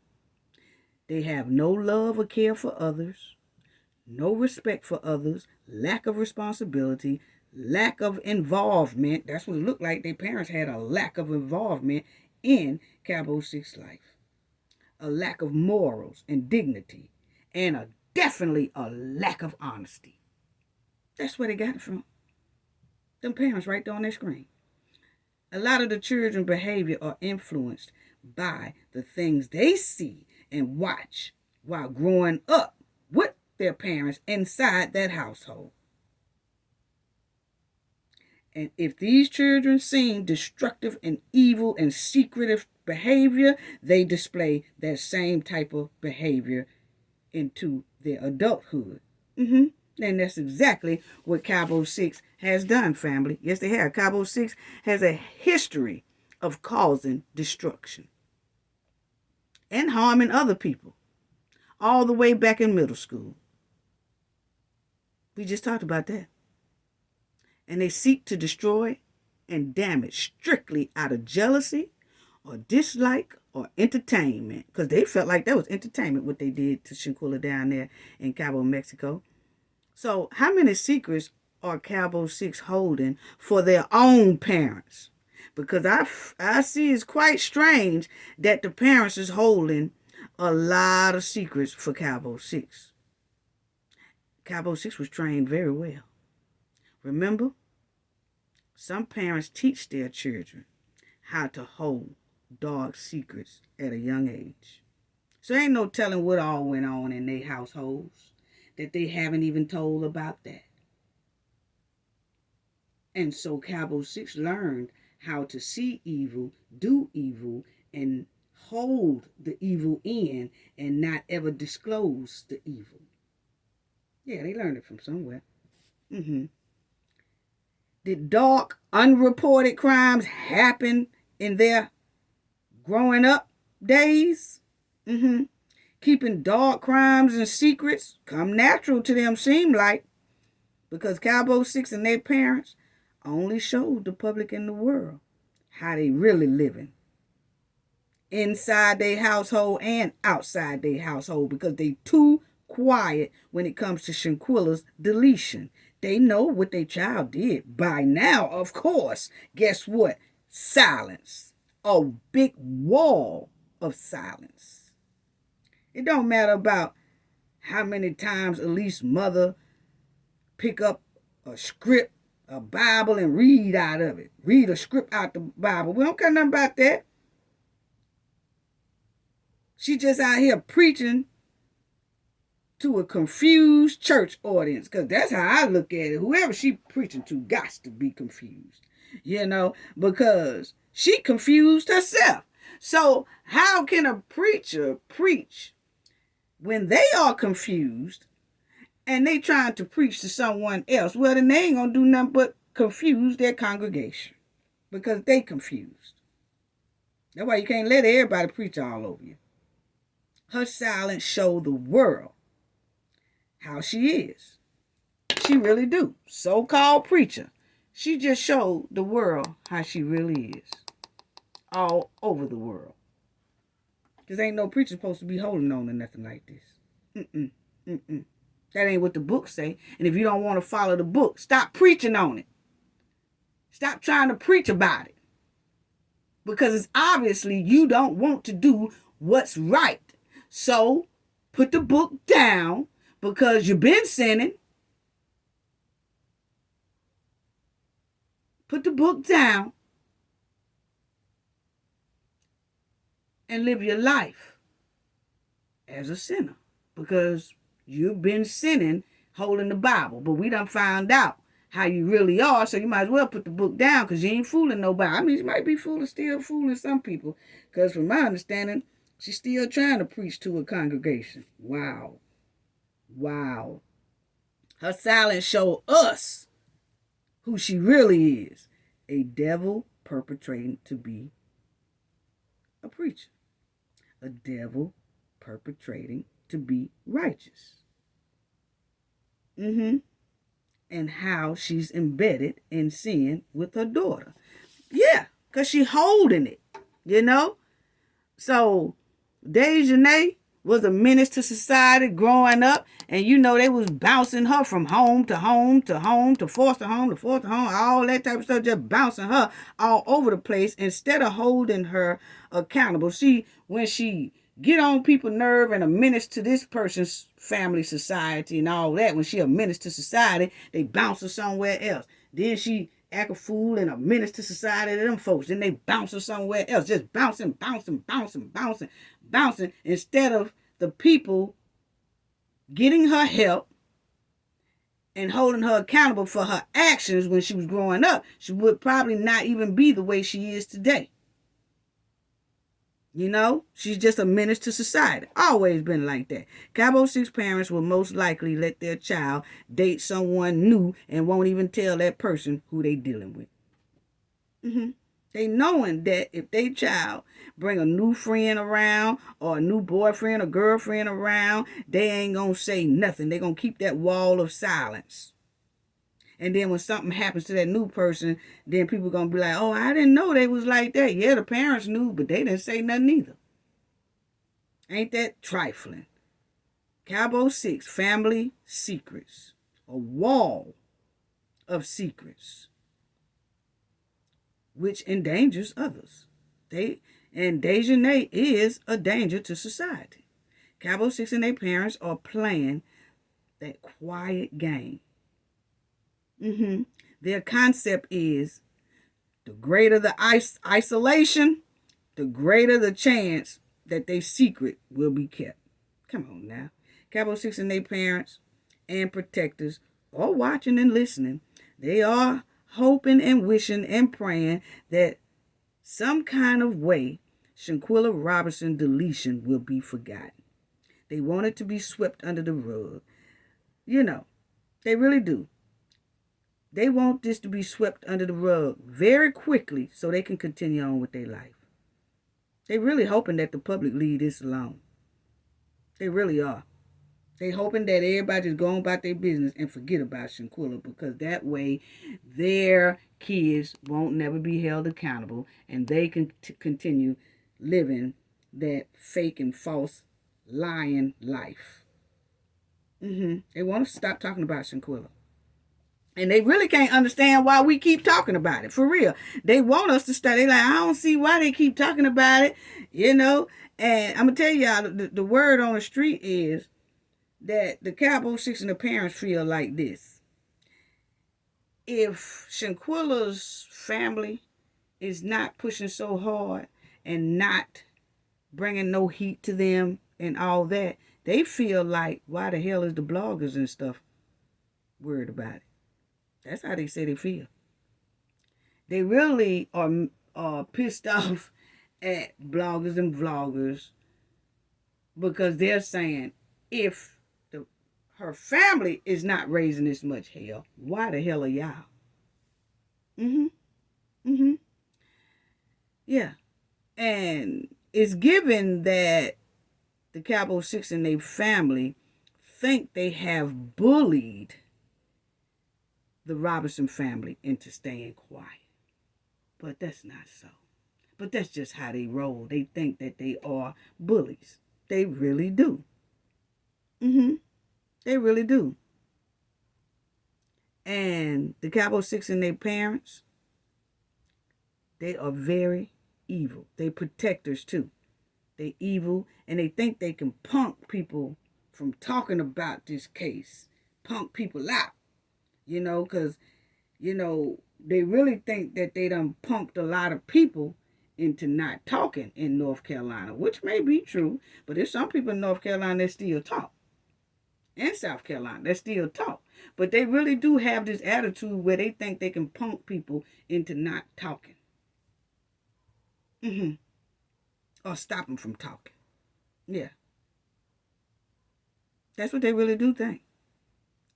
Cowboy 6 and they protectors giving bully vibes. Yeah, that's the word on the curve, giving bully vibes. And at least have these so-called powerful people all up in her family and all this stuff like that, which there's a lot of people up in there and stuff like that. But you can't bully everybody. Now, y'all went down there and bullied Shanquella in Cabo, Mexico, but you can't bully her supporters. No, you can't. No, you can't. Shanquella have hardcore supporters in about 48 other states and people overseas as well. We don't care nothing about Cowboy 6 or they protectors and all that being bullies. We don't care nothing about bullies over here. No, we don't. We ride bully bumpers over here. Yeah, we do. Yes, we do. We really do. And let me say this too. is that for the Cowboy 6 and their family, family secrets are like vampires. They never really die, and they can always come back to bite you. That was a quote from Alberta Morris. Yeah, and that's true. Family secrets are like vampires. They never really die, and they always come back to bite you. Yeah, Cowboy 6, yeah. And parents, so why y'all trying to act like y'all bullies and don't want nobody. But I'm going to tell you right now, that's where Cowboy 6 got the trifling ways family from these parents. And that ain't all. We'll get back on these parents very soon. But I just had to say where Cowboy 6 got their trifling and evil and demonic ways from. You see it right there on the screen? Yeah, they did. Yeah, they did.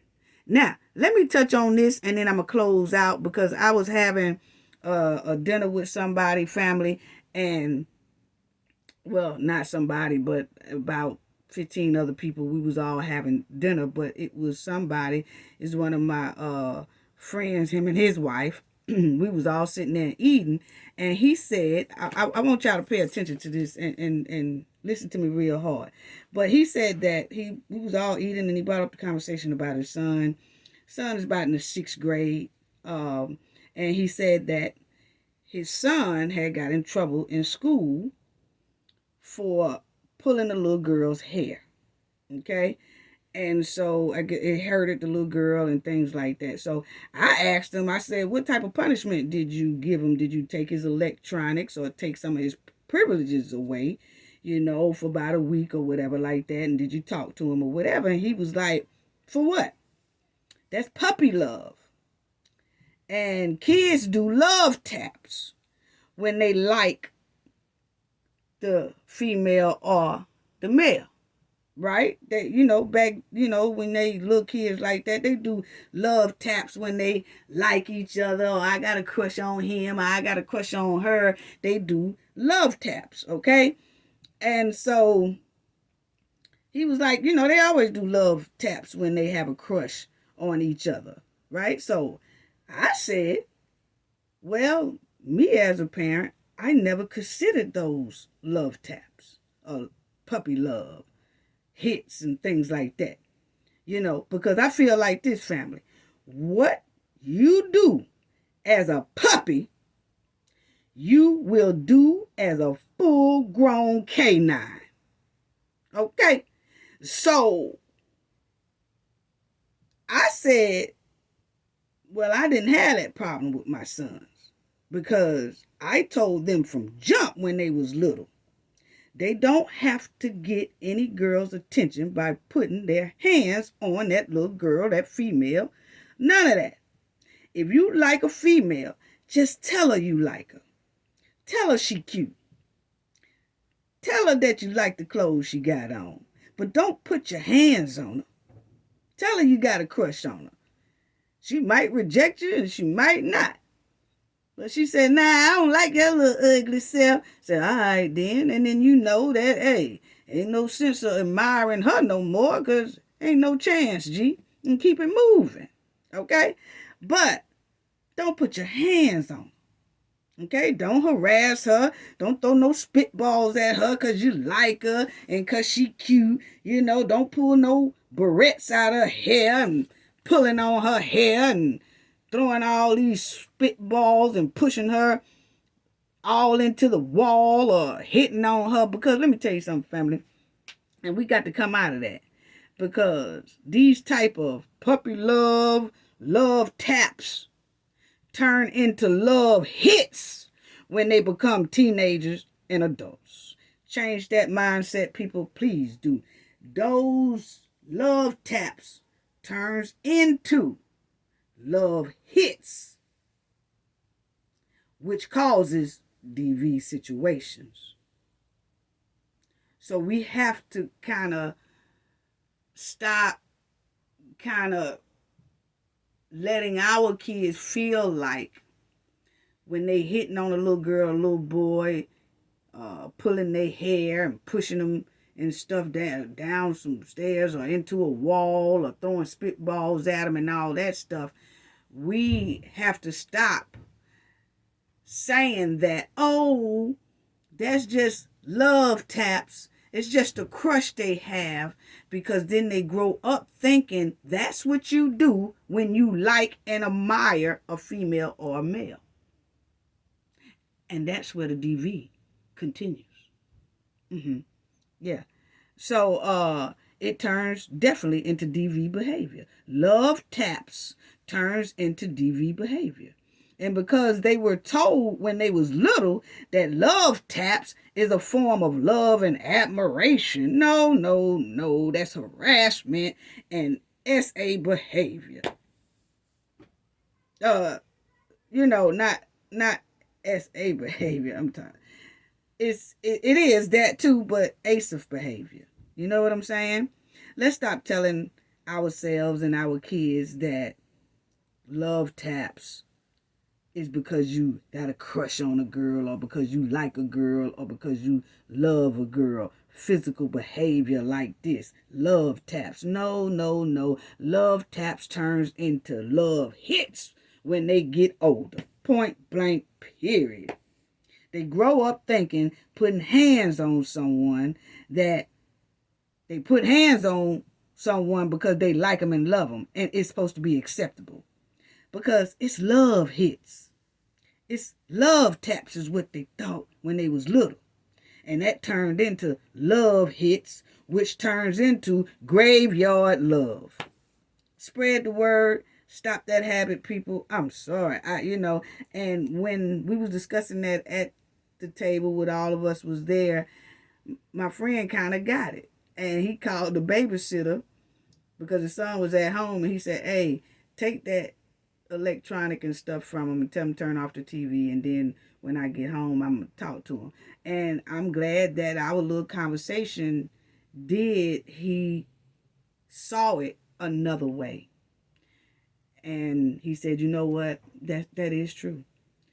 And so we do have to second think about, have to change the mindset on that love tap when a little boy or a little girl is hitting on somebody, and then they say, oh, he got a crush on a girl. Oh, he got a crush on her. That just love taps. No, that's just puppy love. Okay, that puppy love gonna turn into a full-blown canine love pretty soon. And them hits ain't gonna feel so cute. Which turn into a DV situation, and they wind up in jail. Because they've been growing up thinking that's puppy love, or that's adult love. Puppy love turn into adult love, but the hits don't become taps no more. The taps become hits and dragging and stomping. So spread the word, and please try to stop that habit, family. That's been going on for decades, centuries. And I've never taught my sons that. Never, ever. I've always told them exactly what I said I told them. You don't need to do all that to get any little girl's attention or any woman's attention. Just tell her. Just tell her. So that's a lot of the reason why I know we have a lot of unstable people out here that does a lot of DV situations, but a lot of those DV situations also comes from people covering the word ASIF behavior and calling it love taps. It comes from people telling their kids that type of behavior, which is ASIF behavior, we try to soup it up and tell them, oh no, that's not ASIF behavior, that's love taps. And then they go and grow up into adulthoods, and those love taps turn into love hits, which sometimes leave a lot of our youngsters in that graveyard love. That's all I got to say about that. Gain knowledge to prevent blockage. And we all know what that means. The more you know, the harder it is for anybody to block y'all. from your goals and success. Bye-bye.